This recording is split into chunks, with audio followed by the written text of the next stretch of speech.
नमस्कार दोस्तों, आज हम लोग पढ़ेंगे कोलीलिथियासिस के बारे में। कोलीलिथियासिस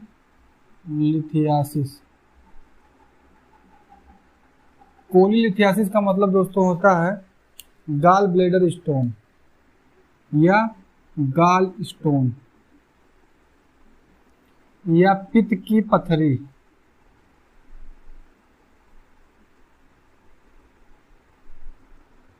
दोस्तों, पित्त की पथरी समझने से पहले हमें कुछ अपने डाइजेस्टिव सिस्टम के एनाटॉमी समझनी पड़ेगी, कुछ संरचना समझना पड़ेगा। दोस्तों, ये जो हमारा पाइप होता है, इस पाइप को बोलते हैं फूड पाइप या इसको बोलते हैं ओसोफेगस। ग्रास नली जिसको हिंदी में बोलते हैं, खाना यहाँ से होते हुए हमारे स्टमक में आता है। ये हमारा है स्टमक, मतलब पेट। दोस्तों, इसी को पेट बोलते हैं। यहाँ पर स्थित होता है दो दरवाजा।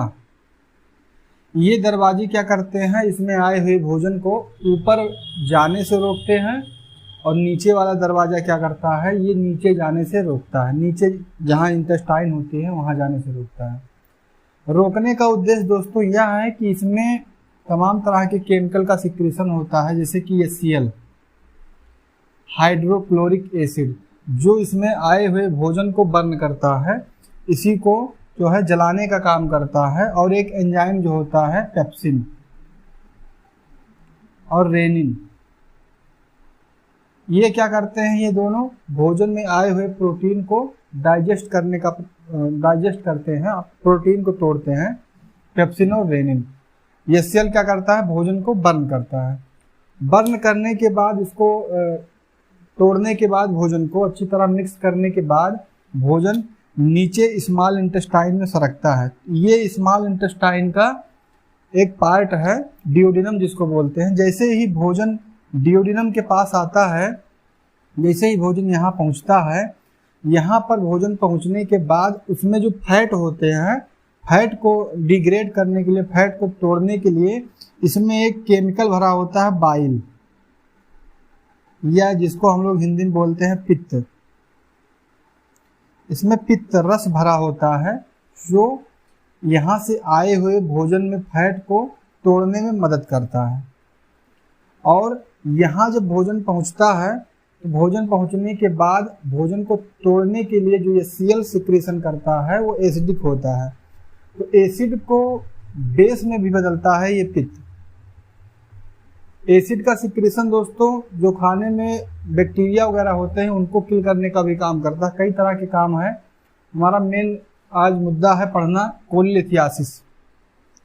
लीवर क्या करता है, ये बाइल का फॉर्मेशन करता है। बाइल मतलब पित्त को बनाता है, ये पित्त को बनाता है।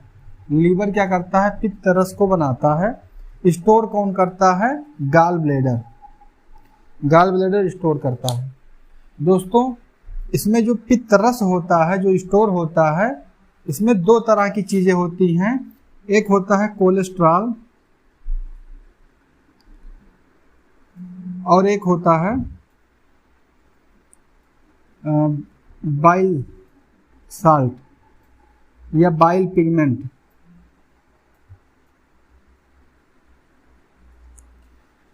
दोस्तों, जो बाइल पित्त जो होता है, इसमें कोलेस्ट्रॉल, बाइल साल्ट या बाइल पिगमेंट और कई तरह की चीज़ें होती हैं। तो कोलेस्ट्रॉल और बाइल पिगमेंट ही ज़्यादा मात्रा में होते हैं। तो किसी कारणवश जब ये कंसंट्रेट हो जाते हैं, कंसंट्रेट होकर के इसमें जो है हार्डनेस डिपोजिशन बना लेते हैं, पथरी का निर्माण कर देते हैं। इसी को हम लोग बोलते हैं कोलीलिथियासिस, पित्त की पथरी। इसमें जो होता है, जो सिक्रीशन फैट के लिए, जो फैट को तोड़ने के लिए जो सिक्रीशन हो रहा था कोलेस्ट्रॉल का और बाइल पिगमेंट, बाइल साल्ट का, ये क्या करता है, इसमें जो है डिपॉजिट होने लगता है। इसका कंसंट्रेशन बढ़ जाने के कारण इसमें डिपॉजिट हो जाता है। इसी को हम लोग बोलते हैं कोलीलिथियासिस। दोस्तों, इसका कारण क्या है, कारण को समझेंगे।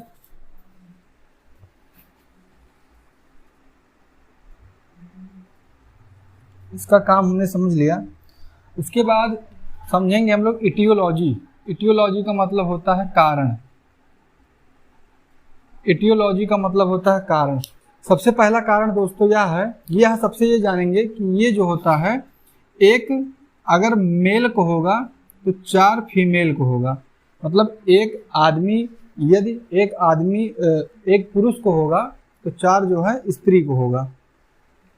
स्त्रियों में इसलिए होता है क्योंकि ज़्यादा स्त्रियों में इसलिए होता है क्योंकि उनमें हार्मोनल चेंजेस ज़्यादा होते हैं, इसलिए स्त्रियों में ज़्यादा होता है। ओबेसिटी जो होती है, मोटापा जो होता है, स्त्रियों में ज़्यादा देखने को मिला है, तो उसका भी एक कारण हो सकता है, किसी को भी हो सकता है। स्त्रियों में ज़्यादा होने के चांसेस इसलिए हैं क्योंकि उनमें हार्मोनल चांसेस ज़्यादा रहते हैं, उपवास वगैरह ज़्यादा रखते हैं, तो ये भी कारण हो सकता है। खाना ना खाने की वजह से भी हो सकता है कि पित्त की पथरी हो जाए, और तेल मसाला, ऑयली चीज़, ये सब के कारण भी हो सकते हैं। दूसरा चीज़ है दोस्तों ओबेसिटी।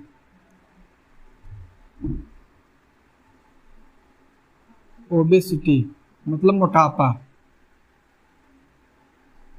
मोटापा भी इसका कारण हो सकता है। दूसरा चीज़ है हाई कोलेस्ट्रॉल। हाई कोलेस्ट्रॉल का मतलब दोस्तों यह होता है, यदि शरीर में हाई कोलेस्ट्रॉल है, इसका मतलब ये हो सकता है कि गाल ब्लैडर स्टोन होने के चांसेस ज़्यादा हैं, क्योंकि जो इसका बाइल पिगमेंट होता है उसमें कोलेस्ट्रॉल की मात्रा ज़्यादा होती है और बाइल पिगमेंट की मात्रा भी ज़्यादा होती है, इसलिए हाई कोलेस्ट्रॉल होने की वजह से भी गाल ब्लैडर स्टोन होने के चांसेस ज़्यादा हैं। तीसरा चीज़ है दोस्तों हार्मोनल चेंजेस।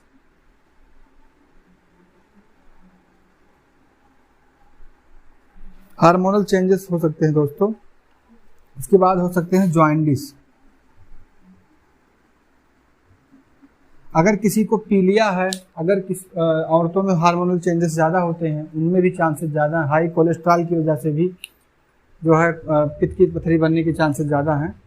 और अधिक हाई फैट डाइट लेने से भी जो है, हाई फैट डाइट लेने से भी जो है इसके चांसेस ज़्यादा हैं।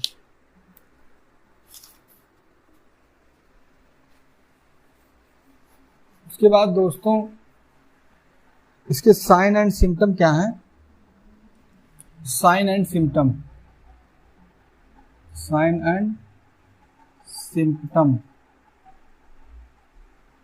दोस्तों, साइन एंड सिम्टम के बारे में जानने से पहले, ये जो हमारा स्टमक है ये लेफ्ट साइड में स्थित होता है, मतलब इस साइड में लेफ्ट साइड में स्थित होता है। इसके ठीक नीचे स्थित होता है पैनक्रियाज, लेफ्ट साइड में। राइट साइड में होता है लीवर, और लीवर के नीचे ठीक होता है गाल ब्लैडर।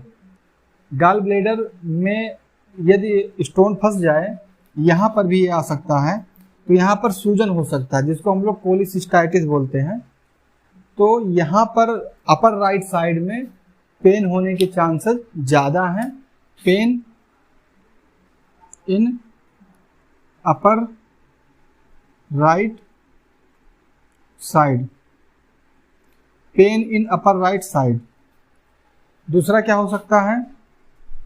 एब्डोमेन मतलब पेट का फूलना, एब्डोमेन ब्लोटिंग। कॉन्स्टिपेशन भी हो सकता है दोस्तों।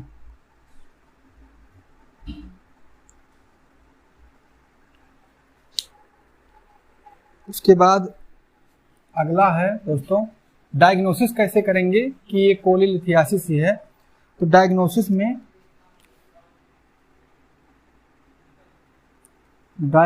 में क्या करेंगे? सबसे पहला काम है हम लोगों का यूएसजी,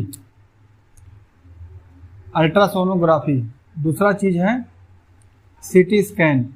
ज़्यादा कॉम्प्लिकेटेड हो जाने पर सीबीसी करने पर भी ब्लड में जो है पता चलता है इन्फेक्शन वगैरह। दोस्तों इस वाले पार्ट को बोलते हैं common bile duct, CBD।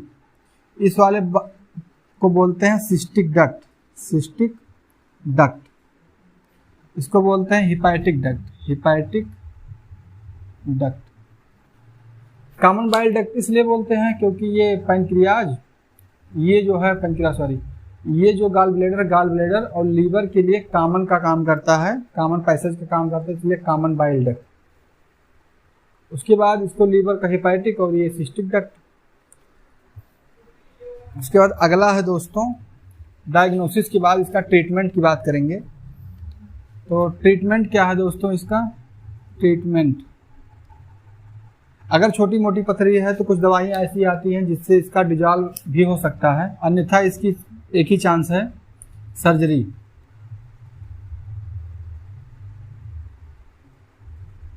Surgery दोस्तों दो तरह की होती है, एक ओपन सर्जरी, ये ऑप्शन इसका बेस्ट ऑप्शन है। एक होता है ओपन सर्जरी, एक होता है लेप्रोस्कोपिक सर्जरी। Laparoscopic surgery. उसके बाद दोस्तों प्रिवेंशन इसका क्या है। प्रिवेंशन दोस्तों ये है, बचाव कैसे किया जाए। प्रिवेंशन में दोस्तों हाई फूड डाइट से बचाओ, हाई फैट डाइट से बचाओ, हाई फैट डाइट से बचाओ, रेगुलर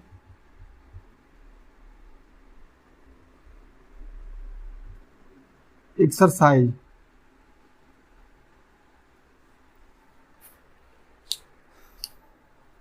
दोस्तों लास्ट में कॉम्प्लिकेशन एक शब्द है, कॉम्प्लिकेशन। कॉम्प्लिकेशन का मतलब होता है दोस्तों, अगर वो व्यक्ति जिसको कोलिथियासिस हुआ, अगर वो कुछ नहीं करता है तो यहाँ पर इसके सूजन हो सकता है, जिसको हम लोग बोलते हैं कोलिसिस्टाइटिस।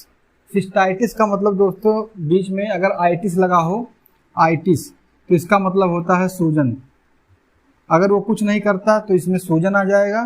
सूजन आ जाने की वजह से इसमें जो पड़ा हुआ जो स्टोन इसमें पड़ा जो हुआ है, ये यहाँ पर फंसने की वजह से सूजन आ सकता है, जिसको बोलेंगे कोलिसिस्टाइटिस। बाद में अगर फिर भी कुछ नहीं कर रहा है तो इसमें जो है ये फूट सकता है, पक सकता है, ये बहुत ही कॉम्प्लिकेशन हो सकता है। तो आज के लिए इतना ही।